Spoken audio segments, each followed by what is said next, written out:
All right. So here are some things I've learned as a coach coaching high school sports. Number one, first and foremost, because I bet a lot of people are going to ask about the money. The money is not everything, right? Like, you're not doing it just to get rich. You're doing it because you genuinely care about the kids in the sport. So, definitely, like, if you're doing it just because of the extra paycheck or whatever, coaching is not the profession for you.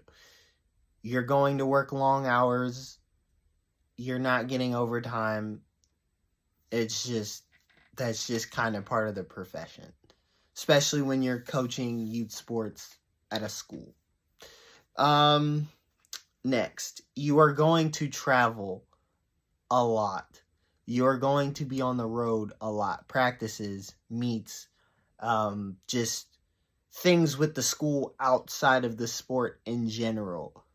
You are going to be on the road a lot. So if traveling is not something that you want to do, if it's not something that you're willing to do, then ultimately coaching is just not the profession for you. Next, nobody's perfect. I think this is just kind of a common knowledge type thing. Like, nobody's perfect. No one's ever going to be perfect. So do not expect perfection from the kids that you're coaching.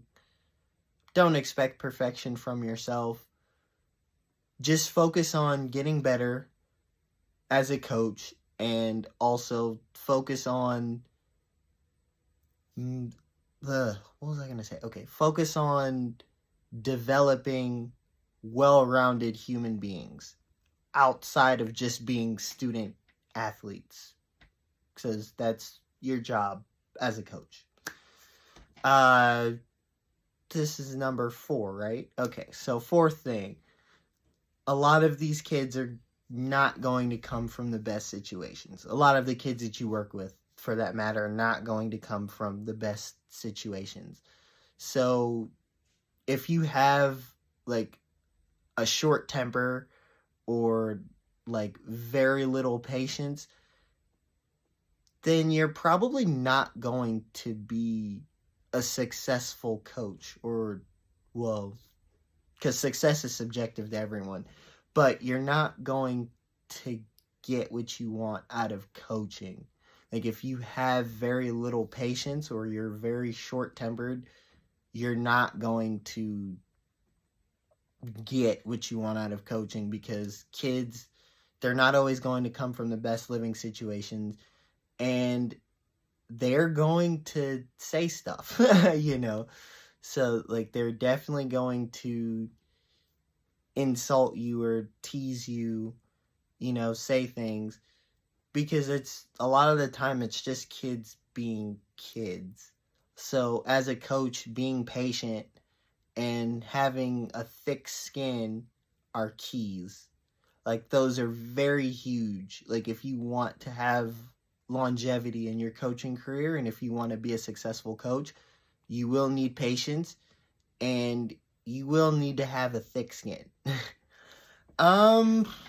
Fifth thing. Coaching is it's not a sedentary profession. It is going to be a very busy profession. You are going to have to multitask. You are going to have to train different groups of athletes on different days.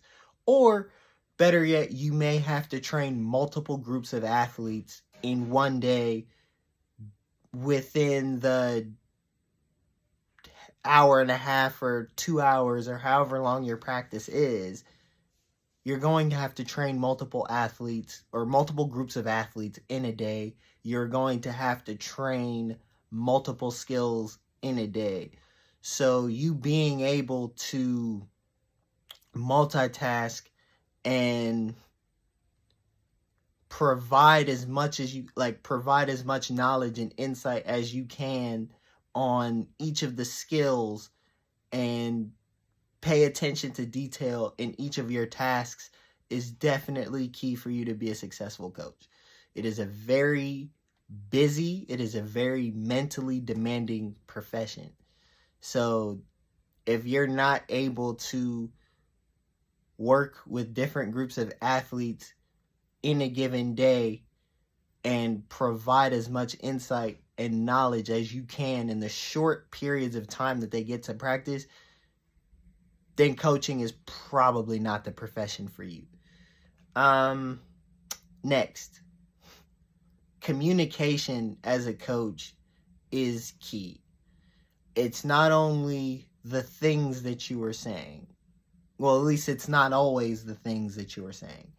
But how and when you say these things are very important into not only the development of the student athlete, but the overall development of the human being, right?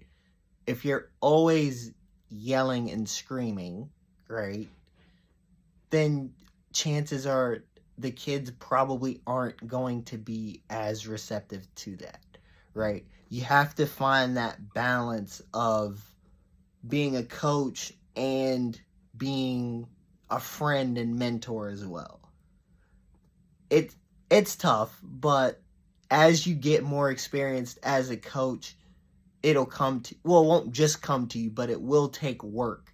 But as you get more experienced as a coach and you really dive into how the athletes like to learn and their communication styles as well, it gets better for you. But yeah, that's some of my insight on what I've learned in my first 2 years as a coach.